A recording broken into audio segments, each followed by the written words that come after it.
Kimby Barton is the Director of Health Products Inspection and Licensing, Health Products Compliance Directorate. Since joining Health Canada in 2002, Kimby has taken on several key roles, including reviewer and manager with the Marketed Health Products Directorate. From 2009 and 2015, she filled roles as both Director of Cardiology, Allergy, and Neurological Sciences, as well as the interim Senior Executive Director with the Therapeutic Products Directorate. Following a one-year position as interim director of the Medical Devices Bureau in 2016, Kimby has now taken the role of director of the Health Products and Licensing Division, where she currently remains. Please welcome Kimby Barton, who will be speaking on Health Product Inspection and Licensing Division updates. Thank you. Please welcome her to the stage.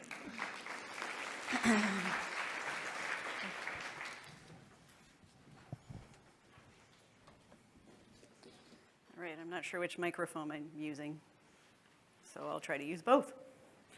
All right, thank you very much, everyone, for coming today and for joining us early this morning at this facility. Very much appreciate it. I'm going to be giving you some information today, basically. There we go. First, I wanted to start just with some organizational changes in the organization, some of our accomplishments from last year, talk a bit about some of our priorities for 2018 and 2019, and then, well, I was going to open it up for questions, but I guess we'll leave those for the panel for later. So the first update is just to let you know, when we were here in Toronto in November of 2017, Stephen Schwent was our Director General for the Health Product Compliance Directorate, and he has since left us to take a position with the Privy Council Office. So you'll see we have a new Director General, Stefania Trombetti, who joined in February of this year.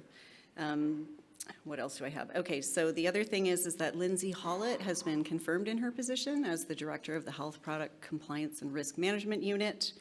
We have now two senior manager roles. One is Kim Goddard with HPCRM, and Julie Robert, whom you worked with as the manager of the Drug Establishment Licensing Unit, is the senior manager now within HPIL. And as this is the current, as of today, organizational chart, I will let you know that Kim Goddard, who is on there, is now also leaving. So as of next week, there will probably be a change in that, but we can only be as current as we can be. So that's where we're at as of today. So in terms of accomplishments for last year, I'm going to focus on some of the information. I'm going to stay away from some of the Dell information because Mary's going to be dealing with that. So this is the data that we have in terms of our domestic and our foreign on-site inspections from last year. So what you can see is the data comparing 2016, 2017 to 2017, 2018. We had a total of 341 domestic inspections in 16-17, and we did 332 last year. But what you'll see is that we did substantially increase the number of foreign on-site inspections that we did. So we conducted 27 foreign on-site inspections in 16-17, and we increased that number to 40 in 17-18. And what you'll see later on is that we're scheduled to try to do 45 foreign on-site inspections this year. So that's really to represent part of our GMP transformation approach, where we're trying to have sort of a bigger international footprint, in part to support the fact that a lot of the pharmaceuticals that are on the Canadian market today are obviously being manufactured, fabricated in other jurisdictions. So what did the compliance data look like? Really, from a domestic perspective, not substantially different between 16 and 17. In both cases, we ended up with 4% of the facilities being non-compliant and the rest were compliant. You can see that for 17-18, we still have some that are pending just because some of those domestic inspections were towards the end of last fiscal year. From the foreign perspective, the number of NC facilities was also similar between 16 and 7, or sorry, was slightly higher for the foreign non-compliance for this year, with 8% of the, no, it's lower. Geez, sorry, it's early in the morning. I shouldn't have been out drinking last night. So the non-compliant facilities is down from 15% to 8% from 16-17 to 17-18.